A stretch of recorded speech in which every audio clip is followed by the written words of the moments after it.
Une fois la création de votre tableau terminée, il est possible de choisir quelles données vous souhaitez y faire apparaître.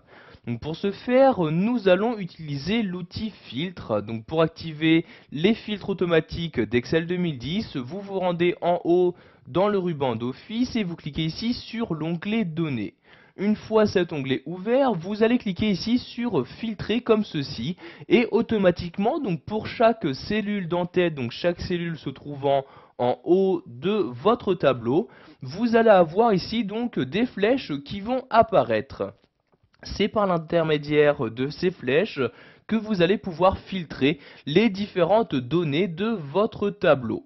Donc par exemple ici, si je souhaite filtrer par département et faire apparaître juste les personnes habitant à Paris, je clique ici sur cette flèche-ci et vous avez donc maintenant ici la possibilité de filtrer donc ces éléments à l'aide de ce nouveau menu. Donc si vous ne souhaitez par exemple ne pas afficher les personnes habitant dans le Cher, vous décochez ici le Cher comme ceci, et maintenant les personnes correspondantes ne feront plus partie donc de votre tableau. Donc de même ici pour Indre-et-Loire, je décoche ici Indre-et-Loire, et les personnes habitant dans l'Indre-et-Loire donc ont disparu de mon tableau. Donc ici je vais par exemple ici choisir sélectionner tout, je reclique ici, donc ici plus personne n'est affiché, donc ici je vais descendre et je vais juste cocher ici Paris comme ceci, puis je clique sur OK pour valider mes changements, et comme vous pouvez le voir, maintenant il n'y a que les personnes habitant sur Paris, donc qui s'affichent à l'intérieur même de mon tableau. Donc, après avoir filtré, je peux également choisir d'ajouter un autre filtre. Donc par exemple, maintenant je ne souhaite afficher que les hommes habitant à Paris. Je clique donc ici sur cette flèche-ci, je décoche ici les femmes et je clique sur OK comme ceci. Et maintenant donc mon filtre a encore une fois augmenté.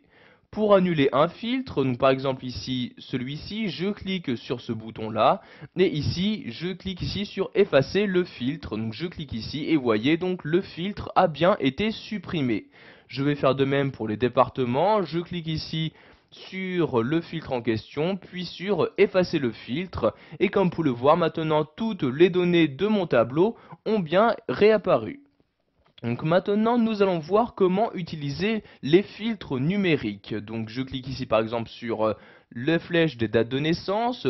Et ici, donc il s'agit de filtres chronologiques pour les dates de naissance. Donc ici par exemple, je peux mettre est égal à. Et je peux par exemple afficher donc juste là où les personnes dont une date est égale à une certaine valeur. Donc par exemple ici est égal à, je vais mettre ici donc le 2 septembre 1958 comme ceci. Donc j'écris ici donc cette valeur à l'aide de mon clavier. Et je peux également ajouter un autre critère de fil. Donc je vais mettre ici ou comme ceci pour ne pas que les personnes vérifient les deux critères. Je coche ensuite, je clique sur cette flèche-ci. Je choisis ici donc je descends et je choisis donc antérieur au ou antérieur ou égal. Donc je vais mettre ici antérieur et je vais rentrer une nouvelle date. Donc par exemple ici je vais mettre le 14 juillet 1982 comme ceci. Donc je saisis de nouveau cette variable de mon clavier et je clique ici sur OK. Et maintenant il n'y aura que les personnes correspondant à l'un de ces deux critères qui vont s'afficher. Vous voyez ici pour les dates de naissance, il manque par exemple ici la personne ayant l'identifiant numéro 1. Donc toujours pour annuler les filtres, je clique ici sur ce bouton là et je clique ici sur effacer le filtre date de naissance. Si maintenant vous ne souhaitez plus faire apparaître ici chacun des boutons apparaissant sur les cellules d'entête, vous recliquez ici sur filtre comme ceci, les filtres automatiques ont maintenant été désactivés. Voilà, vous savez maintenant comment filtrer les données présentes dans votre tableau en utilisant les filtres automatiques.